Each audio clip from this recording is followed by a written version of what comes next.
FedEx full, we commanding the block. Burgundy and gold, got the city on lock.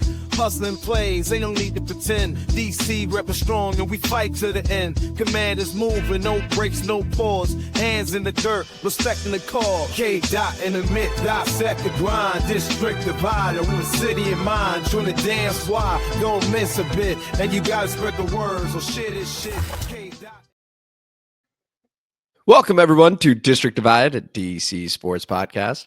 More specifically, a Washington Commanders podcast. I am Amit. That is K-Dot. This episode, we talk about the Super Bowl. Congrats to the Philadelphia Eagles, and fuck you, Philadelphia, for their second Super Bowl of their franchise history. And then we talk about Deebo Samuel, another name that's now popped up in the wide receiver trade market. Are we going to trade for him? What would that look like? K-Dot and I discuss. And then, hey, we've got a lot of free agents ourselves. Who do we want to bring back in the Comment Mailbag, as we always do? But before we begin this episode, if you could please like the video, subscribe to the channel, hit the notification bell, comment as you always do, and K-Dot. A-Train's gone. He's on the lam, dodging the law in a far-off land. The Birds just won. Yeah, cool, congrats. But fuck them hoes, and those just be facts. I might have been wrong, but I won't quit. You know the deal, bitch. That shit is shit. Share this shit. We greatly appreciate you guys. And if it gets a little laggy, this is 100% on my end, and I apologize, but we appreciate you bearing with us over here. So Elon Musk Starlink? Without further ado, actually, that if we were doing after the pod, we could talk about that. But let's go ahead and talk about the Super Bowl. And so once again, hey, by the way, this was a blowout. This game was not close. No. I told a couple of friends, hey, I have a very sneaky feeling this could be an Eagles blowout. Didn't have the guts to say it on the pod, so I just said double digits, but good Lord. 40-22. And from start to finish, like we were talking about, just domination from the Philadelphia Eagles. So, K-Dot, over to you. What were your takeaways from this game? And then we can talk about how that applies to us. Gotcha. So, Kendrick Lamar had a hell of a halftime show. Yeah, I mean, I really appreciated the fact that he went for Drake's jugular. You know, it was pretty really fucking dope. The GNXL, people like piling out from outside of it. SZA looked amazing. She looked amazing. What else did they talk about? My man, Bennett. Look, man, we all knew. Everybody had the same. What was so boring about the week leading up to the Super Bowl, outside of the Luka Doncic shit, was the fact that, right? Even though the Philadelphia did a great job burying that Joel Embiid story, goddamn. Yeah, I don't even know what that is. So good. Exactly, motherfucker needs surgery again. So, but hey, Philadelphia, they're worried about the Super Bowl shit, so they don't really give a fuck. The week leading up, it became tiring to talk about because everybody had the exact same thing to say. Philadelphia, in every way, shape, or form, is the better team. The Kansas City Chiefs have Patrick Mahomes. Where you figured out that was going to be was just where you ended up on that realm. Everybody knew that if Philadelphia was going to win the game, probably wasn't going to be close, right? So, like, I was telling everybody, if you were planning on the game, like, if you're picking Philadelphia, go, like, -9.5. Like, might as well, because there's no chance they're going to win it close. But if you're going to bet on Patrick Mahomes, you're probably going to bet on it being a close, he squeaks it out sort of thing. And that's what everybody was basically saying the entire week. It's just how much did you believe in Patrick Mahomes compared to how much did you believe in this is a clearly better team. We talked about it all fucking season. There is no more talented team in the NFL than Philadelphia. I had the philosophy that they would fall apart by the end of it. Did not happen. They said, Keen, shut the fuck up. We got our guys. This is what it is. And they played their asses off. And I think the scariest part is if you look at that Saquon Barkley stat line, and I would tell anyone what that would look like. What was it, like 25 carries, 57 yards? That's right. If I would have told anybody that's what it looked like, you would have thought the Chiefs would won the game. But no, not at all. I mean, this was just, it was an absolute drubbing. And I have never seen Patrick Mahomes look that bad in a game. Yeah, I think that was the worst game of his career. And the reason I ended up thinking Eagles doubled, it's exactly as you said. You're going to land on either side of that spectrum. Is the Eagles are far and away the better team at every position except quarterback. And then you got to give credit to Jalen Hurts, who played a really good game with Saquon being bottled up, right? So then it fell on Jalen Hurts to make the plays. And depending on where you fall on that, hey, is he able to make the plays or not? He made way more plays than he didn't. He just had the one interception. Outside of that, he was really good. So looking at that Philadelphia team, they had the ability to rush with 4 all year, and they didn't have to blitz at all. And there's that crazy next gen stat about how they just didn't blitz at all. Maybe they did once in the end of the third quarter, but that was it. And they hit Mahomes over and over and over. Want to say 6 sacks against Mahomes. Mahomes was seeing ghosts. That was very much a Sam Darnold at the Jets game, where these guys, I mean, they were built really, really well. So that leads them to their second Super Bowl. I don't have a whole lot more to say on the game itself other than it was pure domination. And that Eagles defense was proven to be real, and they were rewarded accordingly. That's the best defense we've seen in quite some time in the NFL. So now, looking at us, right? Because we have aspirations now with this quarterback that we have here in Jayden Daniels, and we also will be talking about the re-signings and stuff like that. But watching Philadelphia, K-Dot, because winning the division first and foremost, that's how you get playoff games in the postseason. What did watching that game make you think for our offseason, this season, and seasons to come? I'm glad we have Jayden Daniels, because Jayden didn't look like that. Right. So, like, regardless of, I'm not saying Jayden's better than Patrick Mahomes, but I'm just saying he didn't look rattled like that. Like, I think there's a stat going around right now. I wish I had it pulled up for here. And they were going through quarterbacks, like ratings or their stats against the Philadelphia Eagles over the course of this season. And it's like Baker Mayfield had a good game. I think there's like one, maybe it was Joe Burrow. And then you see the two Jayden Daniels quote tweeted it. Yeah. And you see the two Jayden Daniels performances like really, really eke out there. There was no telling every time that we played Philadelphia, we all knew going into it that they were a better team. There's no doubt about that. We're still building that part up. But to know, like, I'm trying to protect I'm not going to say that we were close. We saw what happened in the fucking NFC Championship game, which is what it was. But the only thing, my biggest takeaway really was just, at least we got the kid that's not afraid, regardless of whoever the fuck that defense is.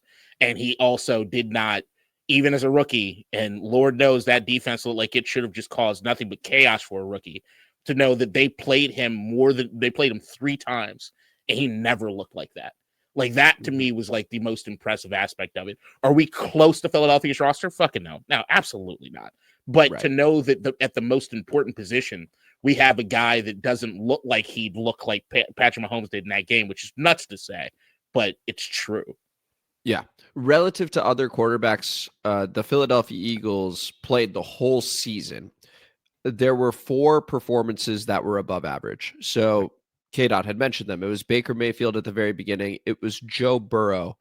And it was Jayden Daniels the second time he played them and the third time he played them. Right. And those 2 times he was fully healthy.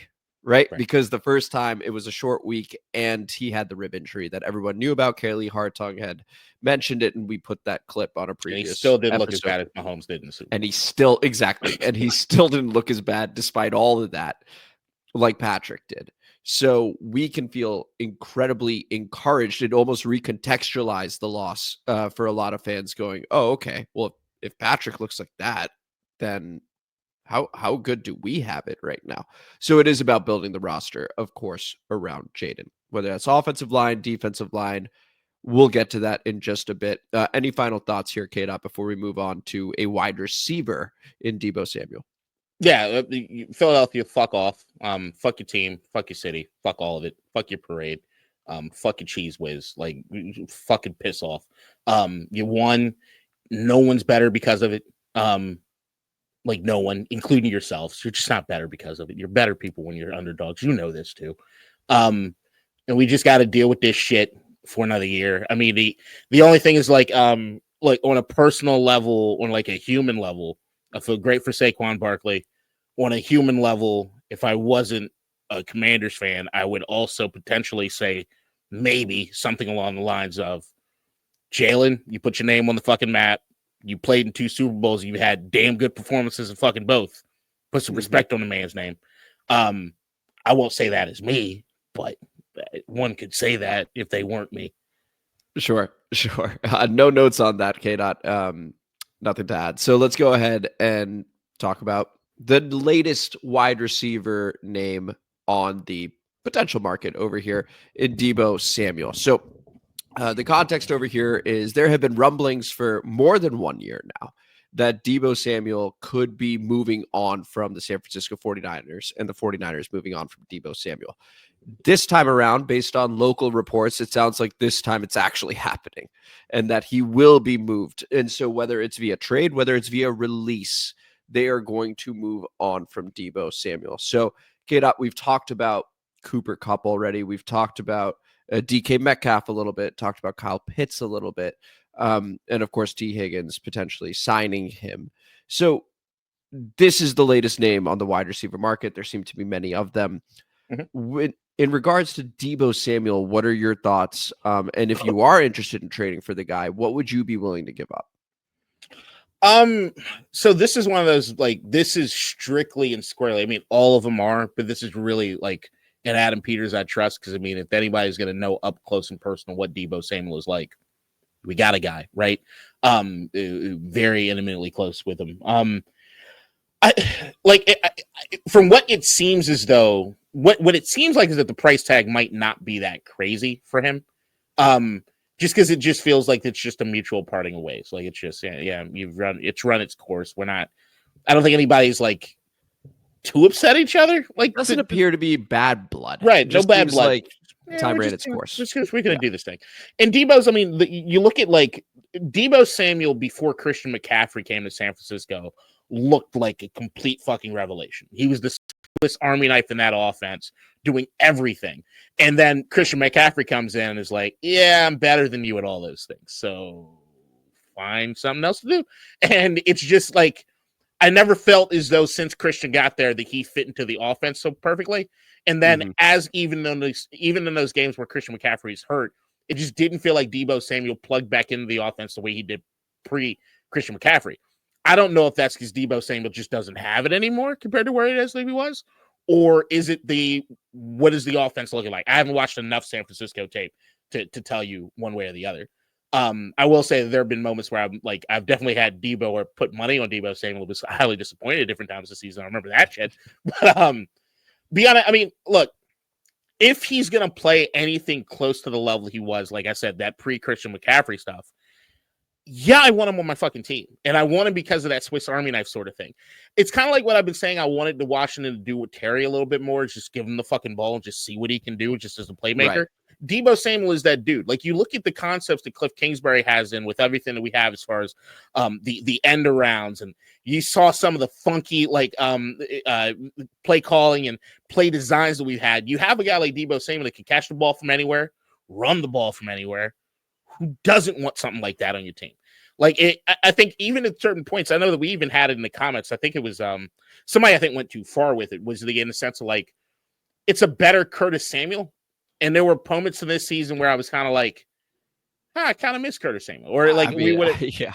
Yeah. I just think that's a bit of an insult to Deebo here, because he's He's a much better Curtis Samuel. Yeah. There's no getting around it. He's a much, much better Curtis Samuel. But I mean, you're also looking at like what? He played 15 games last year, 670 yards, 3 touchdowns.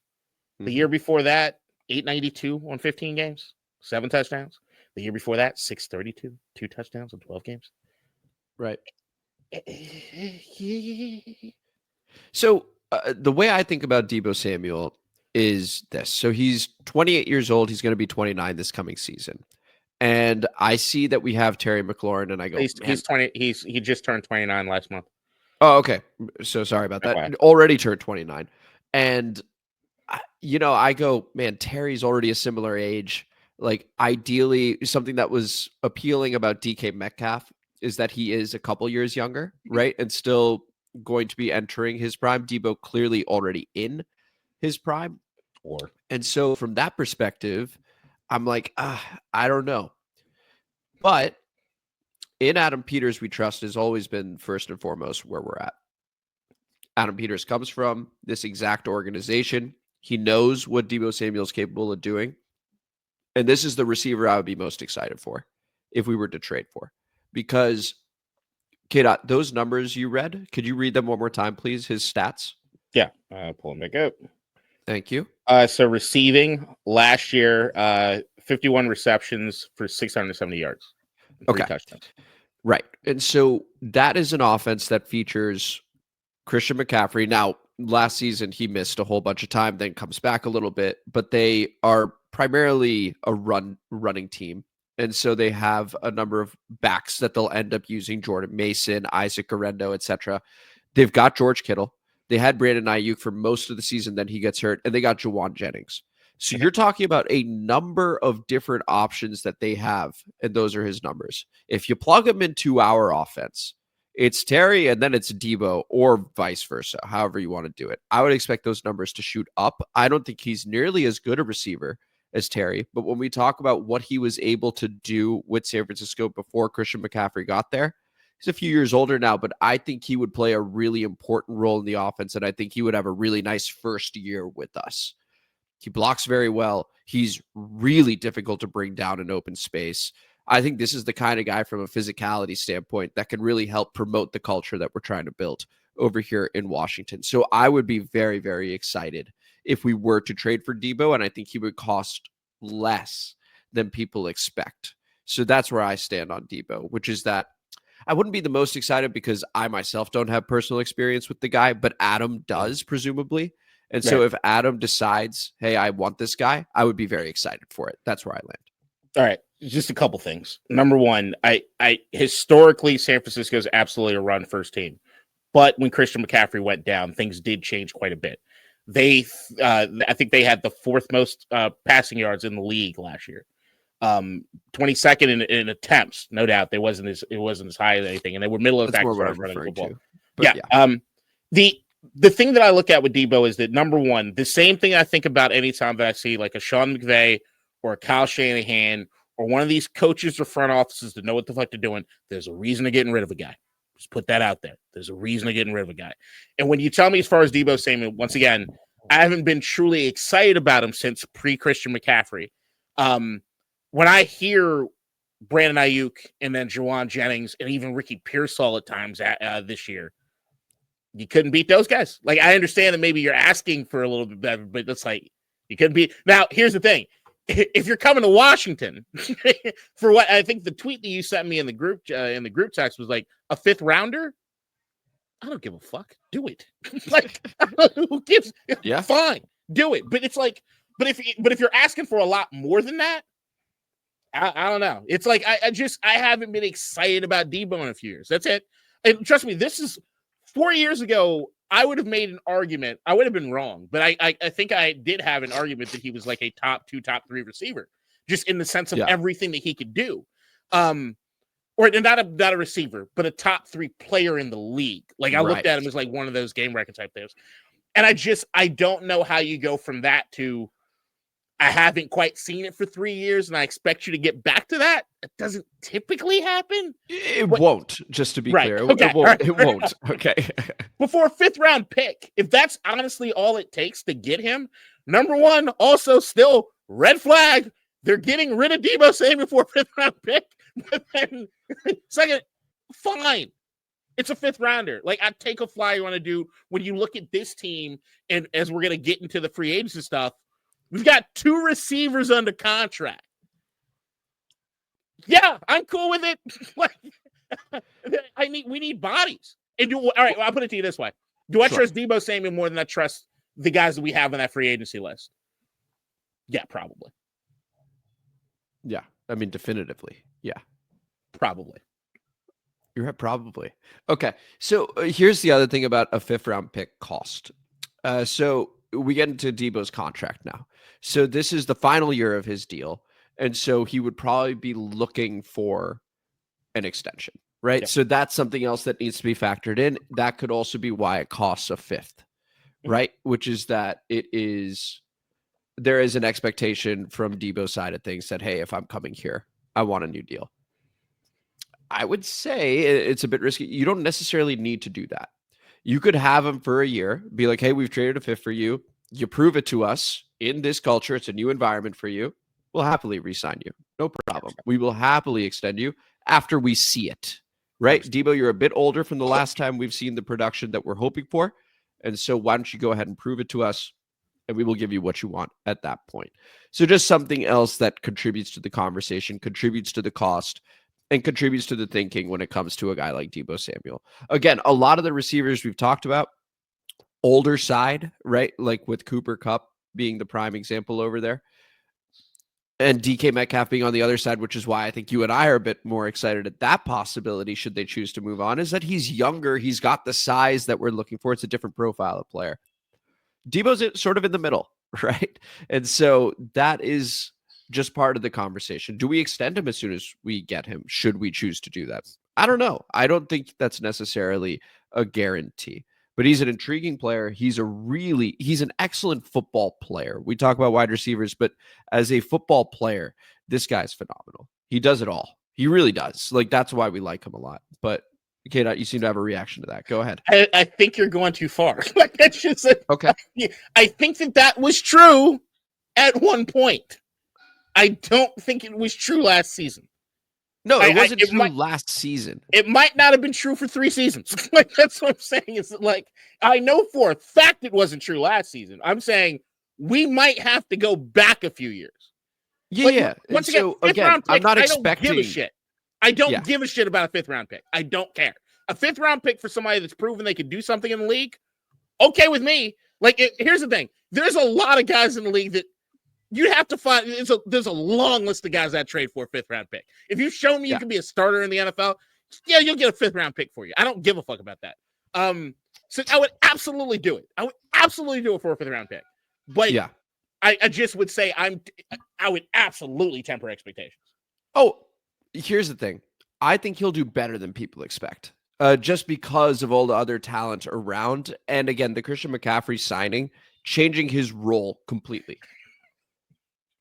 So he will do better than people expect. Are you saying because there's less talent here? Yes.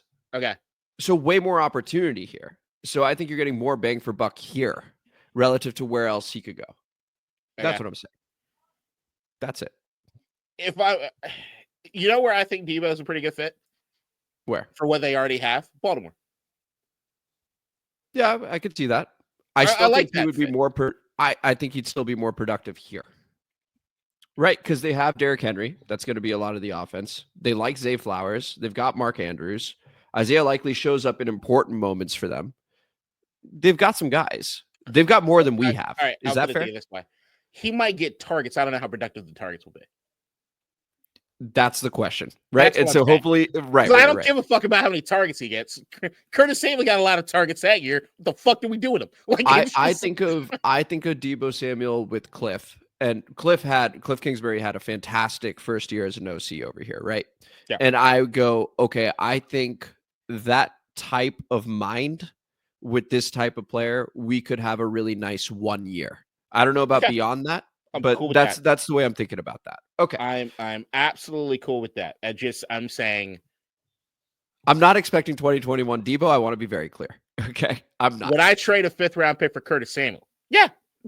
Like, I would not.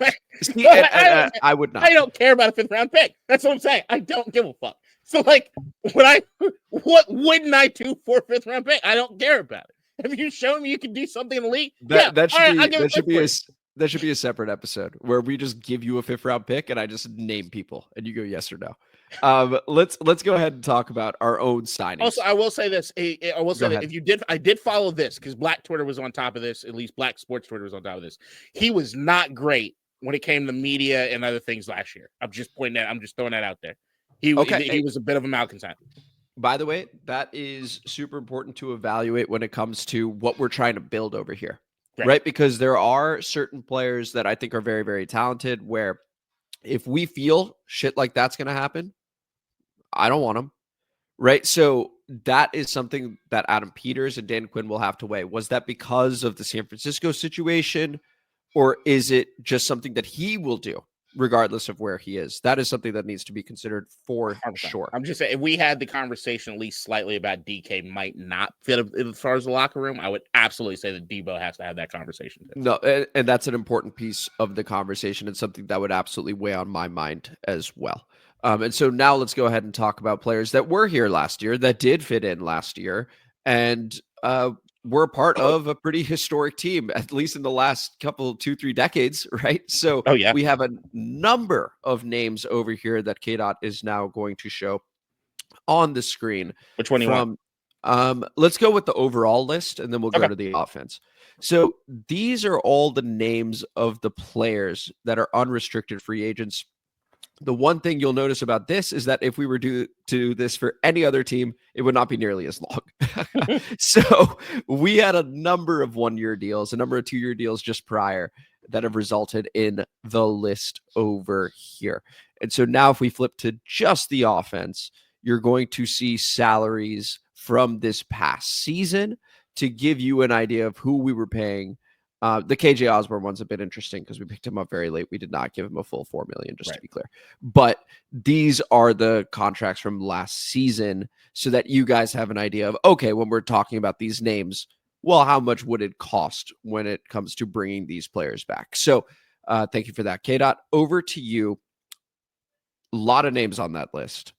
Who would you prioritize bringing back? Who do you absolutely need back, etc.? All right. I'll pull the list up so I can just it'll be pretty Go quick. for it. Go for it. On offense, priorities for me. Top of that list, Marcus Mariota, bringing him back. Great guy for Jaden Daniels. That quarterback room was phenomenal. Please just don't do anything to Sam Hartman. So Marcus Mariota and Jaden Daniels to me, key. Zach Ertz, I think coming back is also a big deal. If I'm them, I'd like Zach Ertz and John Bates both to come back. I don't know what that does as far as the Ben Sinnott aspect of it, especially with the draft being as deep at tight end as everybody's been talking about. So like there is that element of like, I like Ben Sinnott still, but you got to see the numbers that he put over the course of all last season. You got to be thinking, all right, did they just not see something in him yet? Or is this like hey, Zach became the safety valve for Jaden, so we just had to ride that. But Zach, as long as he still maintained being a safety valve, I mean, you see the stats even in that last game. I wouldn't get rid of that or rock the apple cart entirely too much. And so offensively, pretty much it. Defensively, if I'm looking at this list, I look at 3 names again, probably on this. Your guy, Bobby Wags, B-Wags, I would absolutely prioritize bringing him back. I think that would be a big deal. As far as the cornerbacks, Noah Igbinoghene, he shined in the slot. Even though I kind of want Mikey Sanders still to go back there, I just think Igbinoghene did a good enough job that he deserves to. I think he's well worth having a roster spot, especially when you know you're kind of devoid of having bodies. And then Jeremy Chinn, who I also thought did a damn good job at certain points last year. At least he kind of shined at certain areas last year.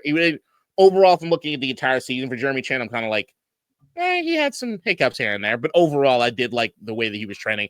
Once again, I think you could upgrade all these, but right now, I would absolutely take him back. And then if we're going to go to special teams, I'd actually prioritize Nick Bellore quite a bit because I think he was actually like a standout on special teams for us. And Tress Way. After a horrible first game, he was great after that. First game was fucking shit. But I what I didn't even know is that Nick Bellore had been in the league for as long as he was. I thought he was just some bum off the street. No, he was like a Pro Bowler, I want to say, or something along those lines. Yeah, he was. I really don't know good. who the fucker was. I heard about him in a podcast about how other players couldn't stand his ass because he tried so hard. Like it was like, so yeah, Nick Bellore, Tress Way. Yeah, those would be my guys. So overall, Mariota, Ertz, Bates, B-Wag, Chinn, Igbinoghene, Way, Bellore. 8. Okay, those 8. So you guys know how I feel about Bobby Wagner. First and foremost, we're bringing him back. It's a cultural fit. It's a cultural setter, and I think he still got it. So you do those things, bring that guy back. Now, looking at the rest of it, this is where I'm curious as to what the philosophy is. So what I mean by that is we had immediately impactful players in Jaden Daniels and Mike Sanders still out of the draft, right? And Brandon Coleman as well. Got to mention him because he started at left tackle a lot of the season. So we got a starter out of that for last season. Does he move to guard? Now that's a conversation we'll end up having as well. Right. Yeah. So I think it looks like we may be landing on the same spot right there. But those are impactful guys. Ben Sinnott, Luke McCaffrey, not as impactful, but that's a second round pick and third round pick, respectively.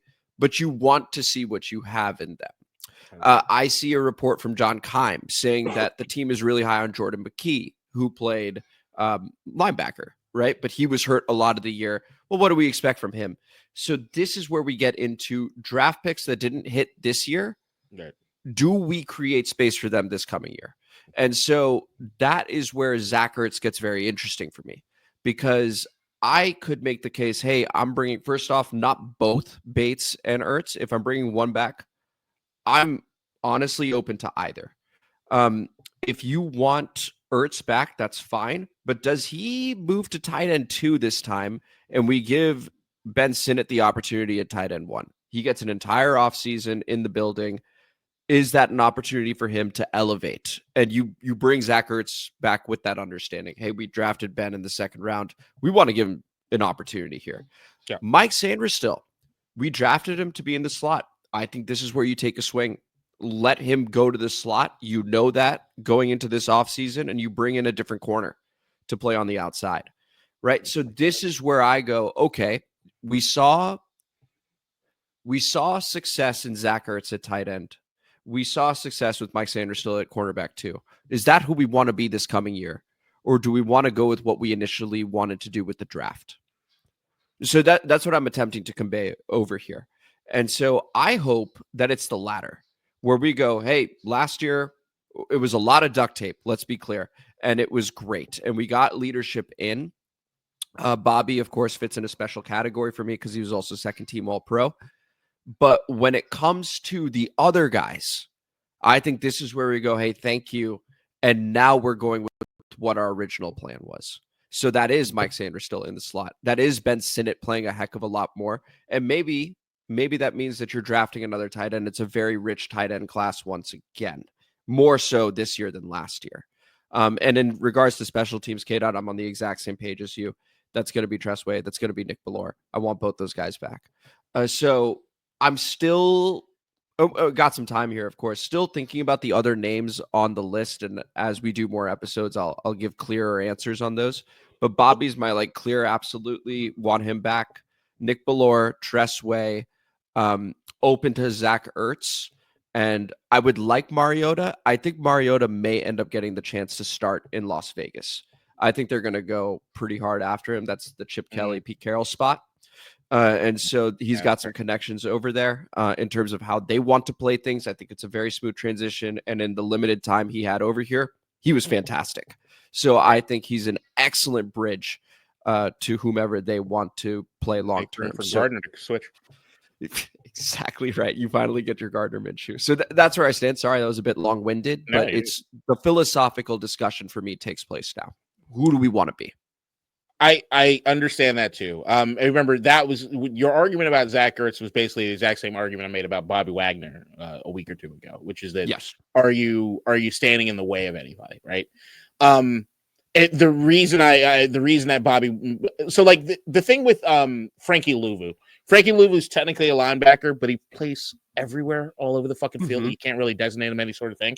So at that point, you're usually only really rocking one other linebacker on the field at any given point in time. So to me, it's pick who that guy's gonna be.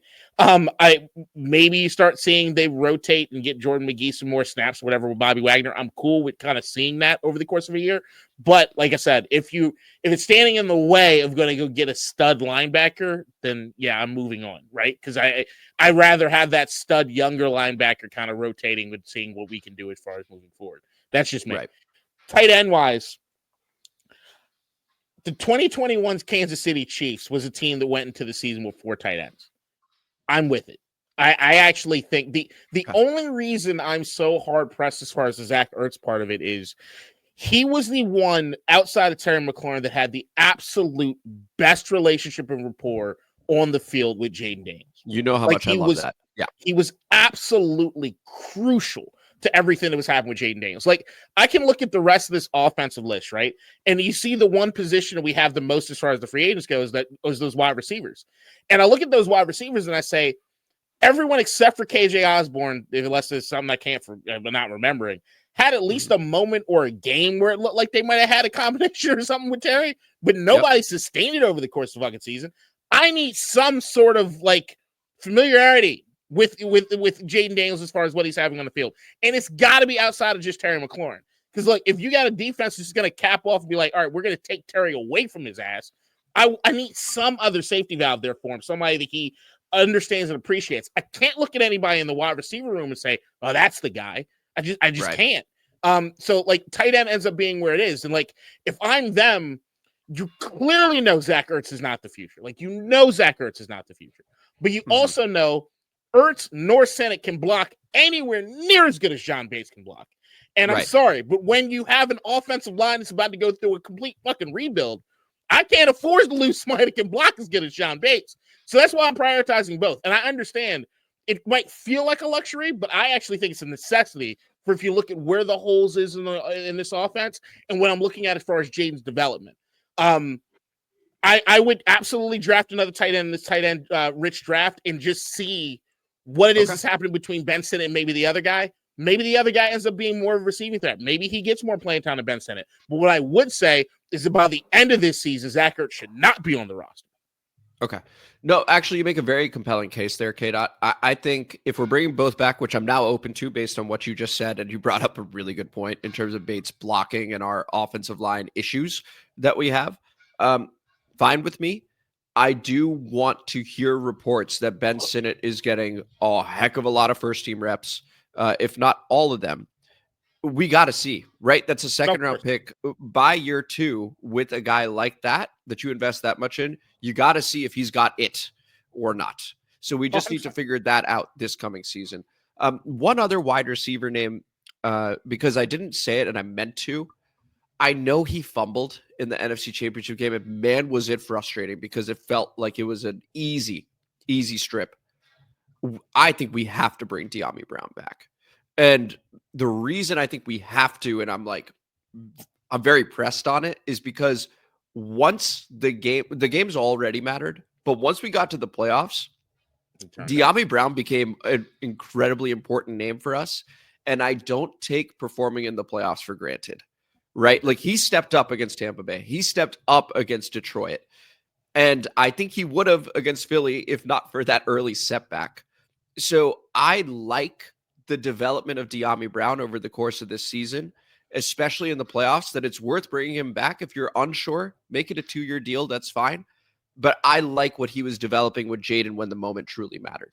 So that rapport is already there as well, in my opinion. So I would definitely bring Dymai Brown back. And once again, curious to see what we have in Luke McCaffrey, because early reports last season were he's in the building as early as Jaden. He's spending time with Jaden. I know it didn't necessarily translate year 1, but mind you, he's still new to wide receiver.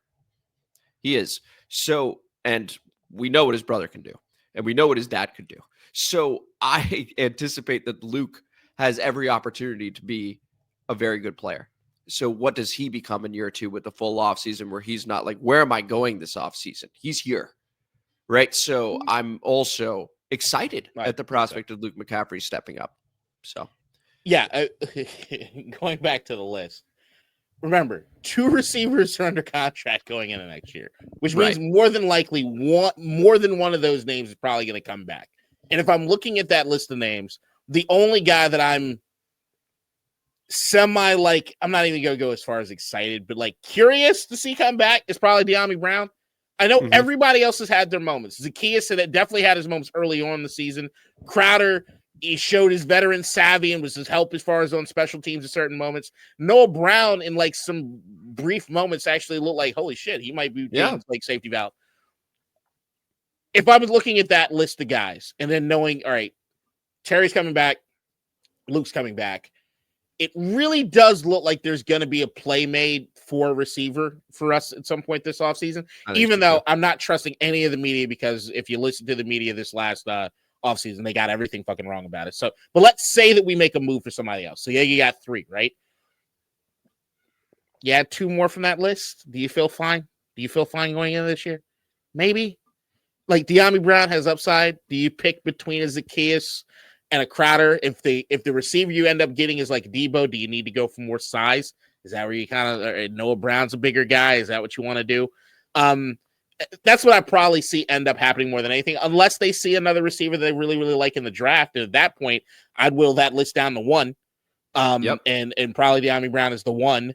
And then it to me, that would mean that the receiver that we got in the offseason is a true number 2 that they're not worried about, or a true number 1 that they're not worried about. But if it's just some middling guy, I wouldn't do that if it was Cooper Kupp. Like I wouldn't feel necessarily good about it. But I just think the 2 guys that I go back to over and over again, or like if there were 3 guys of that list, and I'm like, I think they're no brainers at this point to bring back, it's Wagner, Ertz, and Way. I'm with you, Wagner, Way, and again, so long as Ben Sinnott's getting what I feel are the necessary opportunities, good with Zach Ertz. Yeah, that was my look. It's like I said, Ertz has to be off the team by the end of next season, whether that be retirement or whatever. This is not about having training wheels for Jaden Daniels. This is about transitioning your safety valve into something else. It's just, I need to give you another option as we're building the offense and finding other options for you. And that would mean that those snaps for Zach Ertz should start trickling down for other guys. I thought that was going to happen over the course of this season, but it didn't. Right. Okay. In that case, fully on board with those 3 names. That sounds good to me. Cool. Yeah. That's your offense. That's your defense. That's your special teams. That's your core. I like that, especially from the leadership standpoint, from the continuity standpoint. And then we are able to upgrade around them, because the nice thing about it with their age, specifically Wagner and Ertz, is that they won't cost you an arm and a leg, and they're very, very important to the locker room, and they were productive. And I would anticipate still being productive, and you can kind of take those training wheels off, right? Like, so if we are high on Jordan McGee, okay, he starts playing some. If we are high on Ben Sinnott, okay, he's playing more too. And what do we have? So that's the way I'm thinking of it. And it also allows us to invest more in the trenches, that offensive line, that defensive line, where we know we need help. Right. So, yeah. One other point I want to make, and this is just going to be an overall. So, like, usually I kind of have a theme about the way I'm going to go about things for a little bit. So, like, I'll go through like my schmedium period, or I go through this period or whatever. No, you're always schmedium. So here's a schmedium take for you.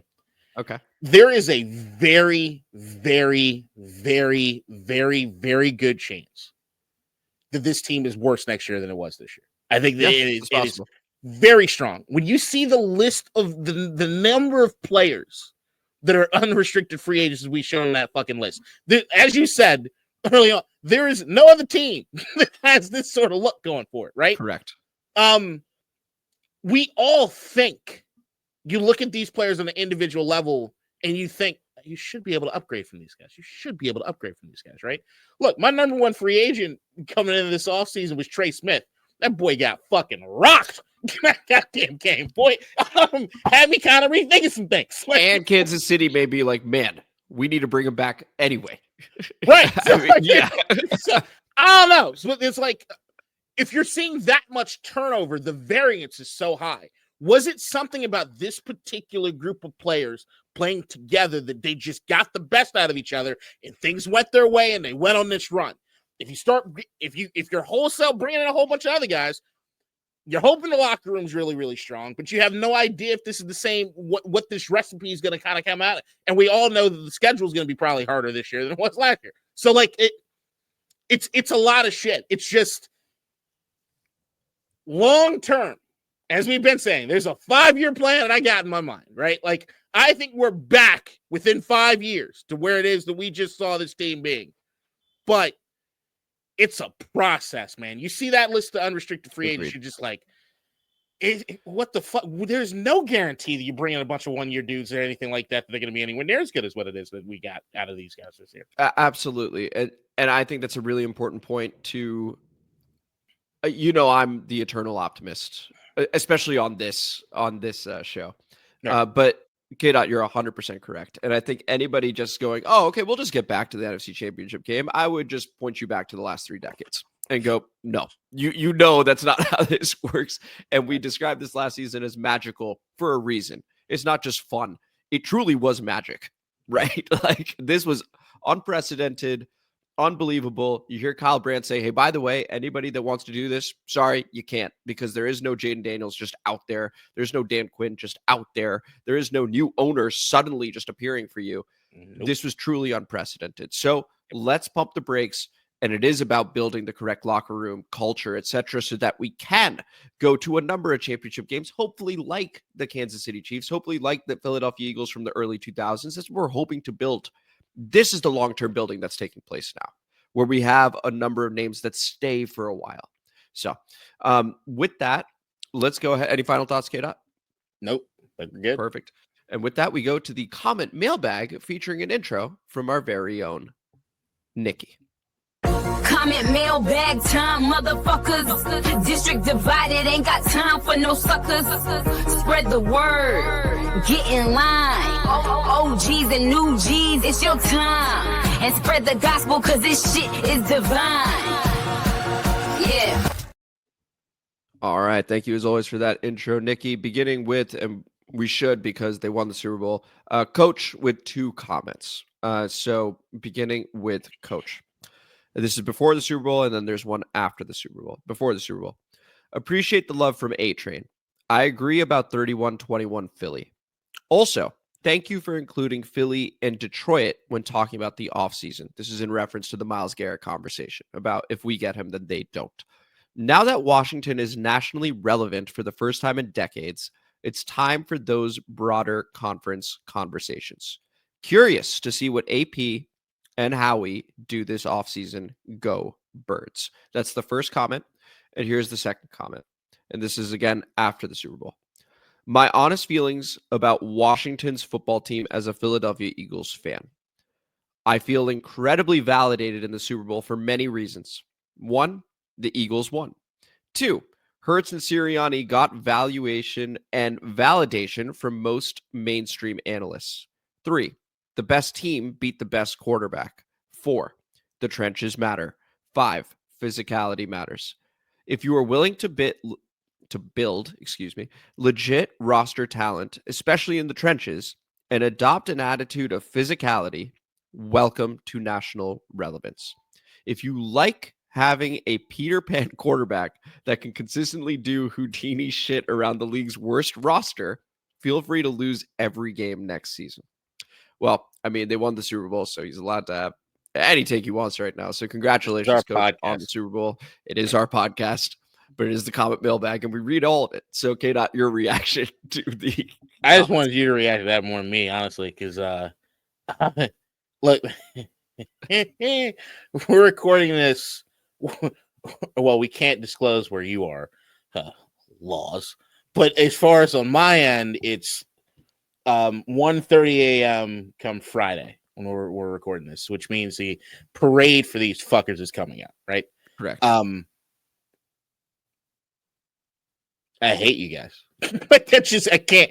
I despise you. If I was from Philadelphia, I'd be like super fan number 1. Like seeing Bradley Cooper and how excited some of you guys are. Seeing Anne Hathaway, that was dope. She looked good. Great. I don't even necessarily know if I disagree with a lot of stuff the coach said until the Peter Pan comment at the end was just kind of like, why do you got to call him Peter Pan? You could have made the point without doing that, motherfucker. But it's just, even if you were to tell me right now, like, you should breathe or drink water or the sky is blue, kind of like, fuck you. Like, you just a little bit. Just a little bit. So my reaction to the comments, I agree with a lot of it, but it's also because, we look at our own franchise history, and when we talk about the trenches matter, physicality matters, for example, it's us, right? Like, when we talk about our team, when we talk about keys to the game, if you look back at any preview, what are we saying even though we have Jaden? It's not cut 5 loose. It's run the ball and dominate the line of scrimmage. This is what we've been raised on, right? The values that we've been raised on. So Philadelphia's roster construction made it such that they have that. Something else that I noticed in the Super Bowl is that as excellent as Saquon Barkley is, having a defense that turns the opposing offense over as many times as they do allows a guy like Saquon to shine. It's not just the offensive line. It's the number of opportunities a running back like that suddenly gets. A running back like that. Exactly. A running back like that allows you to chew the clock and the defense gets rested. And so the cycle goes. So, Coach, congrats. Also, fuck off, etc. Like, not a fan of Philadelphia. Knew the double-digit win was coming and hated it. But you get to enjoy it. So you do. And it just is what it is. I gotta pull the curtain back just a second. So I was watching the game, and if you were with me, you could drop anything in the comments. When I was watching the Super Bowl, I knew your prediction. I knew that Philadelphia was a better team.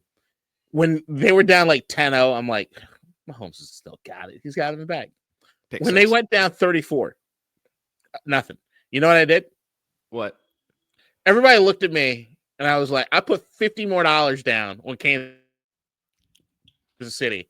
Because I said, I'd rather light my money on fire than see these fuckers do anything. So, like, this is how much I hate you fuckers. I just lit money on fire. FanDuel, you're welcome. I respect that bet. Give a shit. I did. I was like, look at these odds. I'll be rich, or I'm just going to lose money. Click. Like, I didn't give a fuck. I hate you guys. Wow. I mean, I'm not going to recap the game. It was the most emotionless Super Bowl I've ever been a part of. Like, touchdown happened. I'm like, right. Yeah, halftime show was good. But outside of that, it was just like, oh, touchdown. All right. Okay. All right. Anyway, we go over to Vindo. Shout out Vindo. OG. DEI won Josh Allen an MVP during Black History Month. Facepalm emoji. K-Dot, your reaction. When I hear those three letters, I'm triggered. I think A-Train's drunk and he's calling me late at night to talk about Mina Kimes. No, it was Cliff Kingsbury. That was the call. I'm just saying, anytime I hear DEI out of your mouth, it's Jason Wright! And I'm like, what? Oh, man, that's been a conversation. Ooh, you see the Hogs Haven article? Yeah, there's that backtrack. It was a user that did it, not us. He's like, all right, that's how your site works. Okay. I guess. The one thing we'll do is we'll always stand on what we say. Also, we're on video, so we can't say a user did it. You saw us do it. So anyway, go ahead. Yeah, you even go, I mean, all right, well, I guess, okay, this is a good thing then. If Hogs Haven is claiming that it was just a user that commented and they have equal access to it and whatever. Right. If somebody went off and did a Jess Santo length comment about Jason Wright being a DEI hire, knowing the way that you feel about the comment mailbag, you'd read that sumbitch? Well, no. I mean, there have been a couple comments that we have not read that you and I have discussed with each other. Here's the thing. I know that you're more of a free speech absolutist than I am. I think this is our platform. I think the way you made that sound was a bit much, but okay. Elon Musk, many times, DEI. We know what you're about. I'm much more of like, this is our platform. We get to decide because fuck you. We like, do. Yeah, okay, that's true. Right, cool. It's our space. It is our space. I think that's fair. So I don't think my alarm bells go off maybe as quickly as yours do. But when mine does, you know for damn sure it's probably bad. And I'm talking to you about it. I mean, you definitely have a longer leash than I do. There's no doubt about that. Yeah. But I also look, Coach, if it were up to me, after that Super Bowl, you might not have gotten any play. Kano would have been like, how to block account from channel. I wouldn't have gone that far. You talking to the ether. we need algorithm help. We're one big family here. It's mostly Commanders fans, but yeah, the occasional Eagles, Giants, Cowboys fan. Right, understood. Like Jim Sleazy, who did not comment here. Shockingly. Vindo with one more. By the way, Allen nor Payne can be traded to Cleveland as they cannot afford it. I'd say realistically 2 firsts and Johnny Newton. Additionally, we have Miami's 3rd, so 3 picks, 2 this year, and 1 next should work. Okay, so that's in reference to the I sort of lost it at the end there, but the Myles Garrett trade. Vindo's correct. If you're including a defensive lineman in there, it would have to be Johnny Newton. And it's probably an appealing piece to Cleveland as well, because he was the first, I want to say he was the first defensive tackle taken. He certainly had a first round grade on him. And he falls to the early second, which is where we end up taking him. And he's on a rookie deal. So that's probably the most appealing lineman. Should we throw a player in that trade? Something like that may end up working, K-Dot. You could throw all three of them. Wrap a nice big bow. I don't care. Like, it's Myles Garrett. I think we've established this. Like, Yes. I don't give a fuck if the money work. What, I don't care. Like, it's just make it work. Like, what the fuck are we do? Like, once again, and we broke it down. There is a very good chance Myles Garrett's not going anywhere just because of the finances. Yeah. But I don't care who you have to throw in to make it work. Like, there's not anybody on the roster except for the names of Jaden Daniels, Terry McLaurin, maybe Frankie Louvu, but that's up for debate. Yep. Probably come down on one side, one or the other, but I just don't want to say it out loud. There's nobody. It's Myles Garrett. It's Myles Garrett, man. That you talk about a game changer. You talk about elevating. It would elevate expectations, but what he brings warrants that. Like, he would be awesome. He'd be awesome anywhere he goes. If it's Micah Parsons or TJ Watt, I'll throw in Terry McLaurin.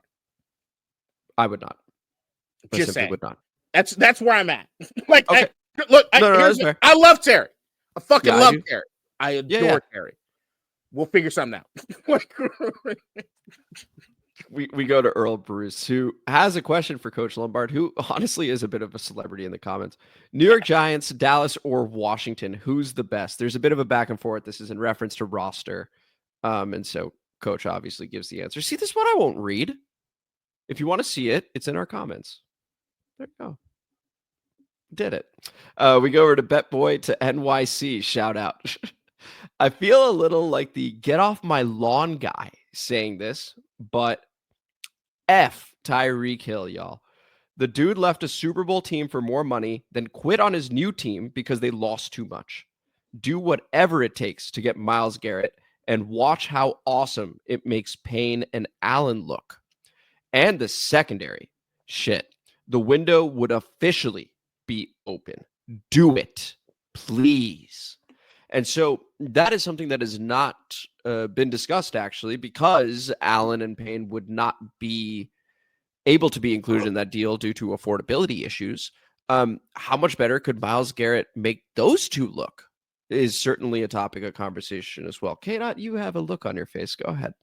I think it goes without saying. Myles Garrett makes everybody on the defense better. He makes the corners better. He makes the safeties better. He makes everyone on the defense better because he allows you to do so much more. The problem I have is what Daron Payne and Jonathan Allen are making. They shouldn't need a Myles Garrett to be productive.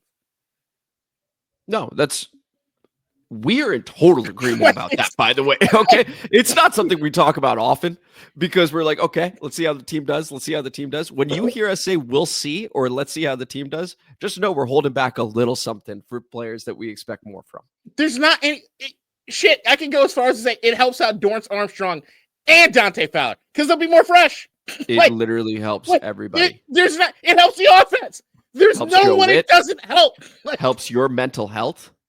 It would just be a great, it helps everybody. It literally helps everybody. And then I go to work on Monday. I'm feeling calmer. Like everyone, I made that sound. That sounded like peak fictitious A-Train over there. Like I'm just freaking out at work. Point being, Myles Garrett helps everybody. We go over to Tony. Paranoia is a side effect. Tony, shout out. Oh, gee. I hear you, Amit. I'm not excited about this Super Bowl either. Chiefs for the three-peat or the ELGSES? I'm pulling for the lesser of two evils, the Chiefs. I'm down for history. And Tony, for the record, I even said so at the very end of the last one. Just because my prediction was Philly did not mean that's what I wanted. That's just how I logically saw it going. I was down for the three-peat as well. It would have been great because then the Eagles are going through their Super Bowl hangover. Did we even do this right? Is there just nothing we can do? That would have been amazing. So, yeah, just in total agreement there. Tony, get up. The burgundy and gold in me is what confused all of this. Because if I'm being completely honest, going into this Super Bowl, I did with what most of America like to do, which is try to figure out what side which team is on racial lines. So it was confusing. There's the Taylor Swift of it all, but then there's Patrick Mahomes. And I know Patrick Mahomes' dad. I'm like, all right, that's the dude. And then I look at the Eagles, I'm like, oh, they black as fuck. But then they got Cooper DeJean. I'm like, that throws everything out of whack. So, like, I don't know. I was confused. Because I'm seeing Eagles fans, I'm like, I don't rock with you motherfuckers. But that team black. But Cooper DeJean. Well, you also have Chris Jones shaking hands with Trump before the Super Bowl.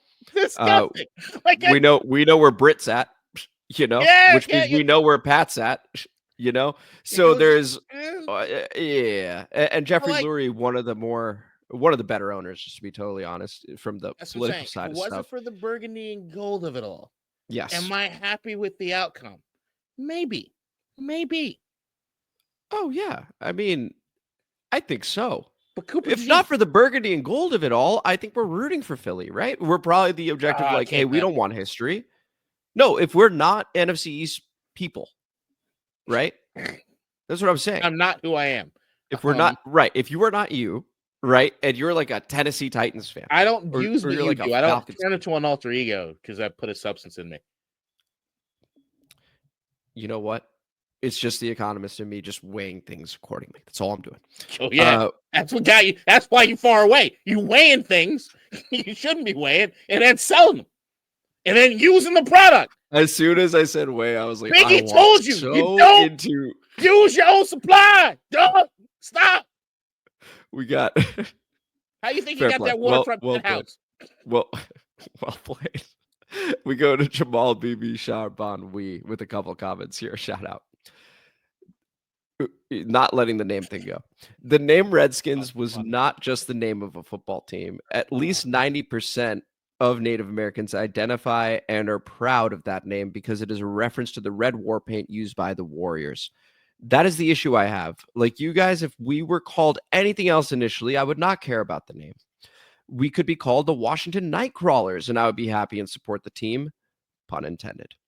Realistically, the name is not coming back. If we voice our resentment and ask for the impossible, then we may get something in return, like feathers and spear on our helmets. I would be happy with that. So we can begin with that one, K-Dot, and then we'll get to the next comment. Any reaction to that? Look, man, I've seen all the polls. I've seen that there's a group that claims to be Native Americans, but if you really look at any digging, they're not really. I remember when the Washington Post did all this shit, going back decades as far as looking at and all that kind of nonsense.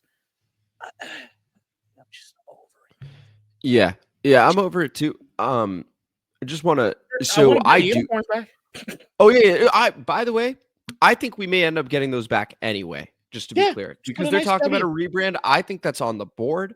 And if they're like, oh, it doesn't really relate to Commanders, I don't think we give a shit. If we suddenly got that back and we're still called the Commanders, I think we're cool. I think fans would love it. And so I think the org would be like, all right, well, then let's just do it. Like, so they seem to be in tune with what fans want. On the more important note about whether, 90%, whatever the percentage, you get all sorts of stuff. I know a guy, this is a first degree connection, is Native American, and he's like, the name is racist. And so since he said that, I was like, okay, that weighs a lot heavier for me than anybody else, right? Than these reports. I now know somebody worked at the White House that literally is like, the name is racist and represents that entire community. So I'm rolling with that. Here's the thing. Is it even, what about the 10%? Exactly. Like why would we do anything that offends 10% of people? Like, what's the point? Yeah, exactly. Why do that? Like, I don't understand. So the number reached a certain threshold, so we're okay with it? No, right. Avoid it completely. We don't have to do this. Like, I've seen all the mock-ups of the nice W on the old school uniforms, Jade's rocking, and if we just keep the black uniforms, because those are pretty fucking fresh. Like, if we did, I'm all in. I'm fucking all in. I would love, because I don't love our uniforms. I do not love our uniforms. But I'm all in. Just let's fucking go. Let's do this shit. All the Commander stuff has been something that resonates with this team. You start looking at the way that they talk about things and just sort of the aura of the team. The Commanders mean something now. Why backtrack? It doesn't make. Just let's do something new. Let's be fresh. Let's fucking go. Agreed. And here's Jamal with one more. This is, mind you, before the Super Bowl. I wonder if the Eagles fans realize how much fun we will have with them should they lose this game. But just in case they win, let me give an example. What do you call a team that goes to the Super Bowl and loses to the same team twice? Frauds, lucky pretenders, ultimate losers. And so it would have been nice to engage in these conversations. Of course, I still wanted it more than anything. First and foremost, because it's just Philadelphia and just lawless society over there. Just the worst fans. And the other, just the logical standpoint of, man, that Super Bowl hangover would have hit so hard. They built a roster that good and they lost. Like, that would have just been, Howie would have gone on a tailspin. And I think he would have made a lot of mistakes this offseason trying to be like, we need to beat this team. So that's what I was most looking forward to. And the validation hurts from that perspective. And now it's just annoying. Go ahead, Kate. I just think some people need to know where they're supposed to be. And I think Eagles fans are better than when they're fucking losers. It's true. It's their comfort zone. It's where they belong. Right. And here's Big Papa Grizzly with a couple comments, and that'll wrap up the comment mailbag. I don't want to sell the farm for Myles Garrett. We have way too much that we need, and top-tier young talent is going to be at a premium. I see the massive benefits, but I'd rather use our draft picks. In the end, in Adam Peters, we trust. So, K-Dot, let's start with that one, and then we'll get to the other one. All right. I'll just say this. This might be stupid, and this is why I'm not a GM. But if I got Myles Garrett, you know what the rest of the offseason looks like for me? Go ahead. Bring everybody back! You just made me sign off with Big Papa. I can't do that. Let's bring them all back. We got Myles Garrett now. It's we'll the be better. whole team back plus Myles Garrett. We got Myles Garrett. It's pretty cool. That's actually pretty cool. I definitely get the rationale, Big Papa, and we do have a lot of holes to fill. Certainly, and the draft picks could go a long way towards that. I think this is where, if you're general manager Adam Peters, right, you're looking at the draft and you're going, okay, does this help build in the areas that we want to long term? If the answer is yes, then I think you're more hesitant to give up the picks. If the answer is no, I think all the more reason to throw picks in right now. So we'll see what he ends up deciding to do over there. But I do think we're going to be involved in this Myles Garrett race if Cleveland decides, hey, we are open to shopping him. I just thought about this.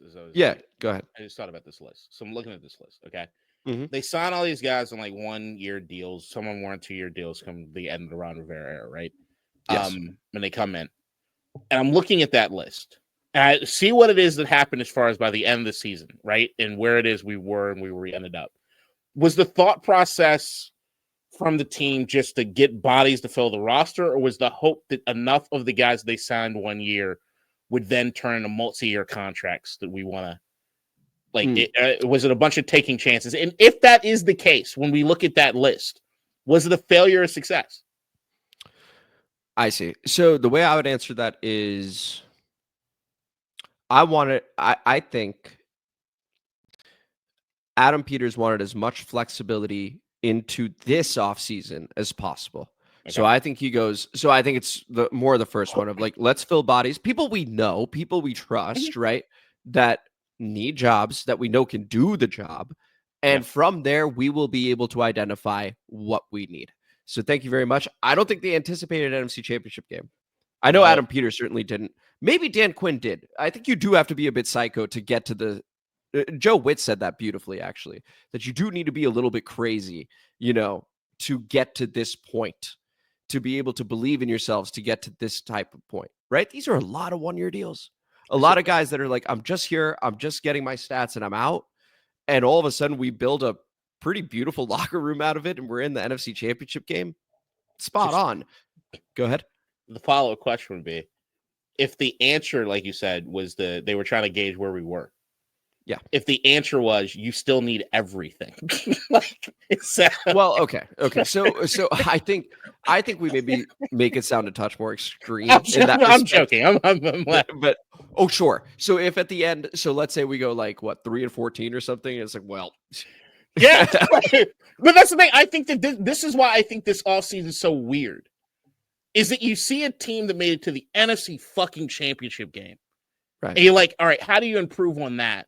And when you look at the roster, you're like, everywhere. It's like, but it's like, what? Well, because that's the thing, right? Weird. What we ultimately discovered is our quarterback is capable of being a superstar if he isn't already. Okay, that's right. Like that's what we figured out. Yeah, that's really it. You know, and we also figured out, and this is where you and I, when we talk about relationship, rapport, establishing a locker room, that we love Bobby Wagner, that we love Zach Ertz, right? Tress Way has been, a stalwart over here. Like we keep him like that. We discovered which veterans are very, very important to us moving forward. And now it's about filling out the talent. That's the way I view it. I think that it feels as though you're looking at another year of a lot of one-year deals. I think you begin to see a few more 3 years. I don't think it'll be anywhere near as much as we just saw last year. I think that was crazy. Right. But I do think there's going to be a lot of. I think because they still need to maximize flexibility. Yeah, absolutely. And I think that's where we get into. See, the way I think of it, especially with what Adam Peters said, that we supplement through free agency and build through the draft. 100%. Okay. What that means to me is exactly what you said, which is that's a lot of 1 year, 2 year deals in free agency. Mm-hmm. And build through the draft is, well, we hope to re-sign these guys as our long-term pieces, right? These are the guys that 3 years from now, when they're eligible for an extension, we want to give them the long-term extensions, right? So that's your Mike Sanders still. We want him to be here long-term. That's, of course, Jaden Daniels. We want him to be here long-term. That's ideally Ben Sinnott, Luke McCaffrey, Brandon Coleman. Ideally, you hit on all of them. You're not going to, but ideally you do. But that's where the longer-term deals are going to go. I think now that we know where we're missing things and we felt kind of close, we may roll the dice a little bit and go, okay, 3-year deal on this guy in free agency or 4 years. Like, I think that's where we begin to see stuff like that. But that's how I'm thinking of it. I get it. I get what you're saying. It's a good answer. Yeah. We go to Big Papa Grizzly with the final comment of the show. I'm done with the name shit. I grew up with the Redskins name, and it will always be special to me. It's time to leave it in the past. Everything associated with that name in the last 20 plus years has been trash. I don't want to go back to that. The future is the Commanders. A rebrand would be cool, though. And so I think this echoes the conversation that we were having earlier, where I think that was beautifully said. Hey, it was cool. It had its time. Let's remember the last 20 plus years sucked. And let's remember that within 2-3 years of having this name, it's been awesome. Can we not just appreciate the future? And ideally, that rebrand would be, new jerseys, for example, or new logo or something like that. I could see that. Go ahead, K-Dot. I think I said it the last time that we talked about the name thing, is that no one's taking your memories from you. All the DVDs still exist. All the jerseys are still there. You can still get your fucking hands on them if you want them. Nobody's taking any of the memories from you. They're not stolen from you. They always exist. They'll never not exist. You don't need the name to be the same in order to continue to hold on to those memories. And if the team itself is something that's completely different or devoid of what it is you felt last time when it came to that name, okay, think about it as two different teams then. If you're going to support your hometown team or this team now with Jaden Daniels, make it two different things. I don't give a shit. It's just, you got this nostalgia for the sake of nostalgia is what to me? Yeah. Here's what I know, which is that for those, I'm going to attempt to show some empathy here, but for those that, the name still, you still want it, right? Oh, shit. I can, oh, you're fine. I can understand. All good. I can understand that and go, you know what? Time does heal everything. So it may suck right now. It may suck for the next few years. But at a certain point, there will be a moment where you get over that hump and you go, okay, you know what? This is the name. And I've had a few seasons with it being the Commanders, let's say, and we hold on to that. Like Josh Harris has said. And you go, okay, I'm cool. So maybe it just takes more time, but time does heal it. So, I think we'll all get to that point. K-Dot and I are already at that point where we're like, cool, it's a name. We just want to win. And I think other people will eventually get there too. How the fuck did this season not let it go? Listen, I think we learned a lot. I think we've learned a lot from, many things across the board, not just sports. What's it going to take? Like, what is it going to take? For some people, watching the world burn. You know that. I think it's your ilk. It's the ones that are happy RFKs fucking running the health department. Okay, it's not my ilk. It's not my ilk. It They is wanna not my ilk. Make the Redskins great again. All right. Great job, guys. I voted for Kamala. Bring back George Preston Marshall. Get the Negroes off the team. Elon's trying to get rid of my company. You know, so like, no, not a fan. Just to be 100% clear. And Mina, you have a number of awesome takes. It was just one really bad take that I decided to go off on. That's it. And it was Kevin Clark too, by the way. Okay. Because I re-listened to that episode because I had to download stuff for the plane. And I was like, how bad was it? And you know what? It wasn't great. But it was also primarily at Kevin Clark. Just needs to be said. Are you in the Western Hemisphere? No, I'm currently in the Eastern Hemisphere. Exactly. Don't listen to that guy. He's on the fucking lamb. All right. You want to get honesty? Not on that end of the fucking spectrum right now. Okay. What are we doing? What are we doing? What are we doing? You're so hemispherist. I had no clue. I had no clue. Lying. The man's in hiding. Like he's in hiding. It's not a good look. It's not a good look. But this place is very special to me. You didn't see The Brutalist. Of course you didn't see The Brutalist. Your background just reminds me of that movie, The Brutalist, which I'm hoping wins Best Picture. Okay. Well, Oscar season. It's all around the corner. Thank you guys for listening. We really appreciate it. This was the show. This is District Divided, a DC sports podcast, more specifically, a Washington Commanders podcast. Thank you guys so much for listening. And if there were any technical issues, I don't know how the end product's going to look. Apologies. That's on my end. I'm Amit. That is K-Dot. And if you enjoyed the episode, please like the video, subscribe to the channel, hit the notification bell, comment as you always do, and K-Dot. If you love your home country, all you got to do is not commit a bunch of felonies and have to run away. It's that simple. I mean, maybe not that simple with the current administration. You probably get gone for a lot of reasons, but yeah, it's a surefire way to get going. Like there's some things that are in your control. And then share this shit, you know, especially that last part. Share this shit. Share this shit. And if you guys have any questions about me, you can just DM me at District Divided. I'm happy to answer any questions that you have. Check. They track monitoring. You do not want to be an accessory. You do not want to be an accessory, people. Unless something blows. Make sure that you're not an accessory to anything. You help and you protect yourself. Do not be a lawless heathen. Do not be a lawless heathen.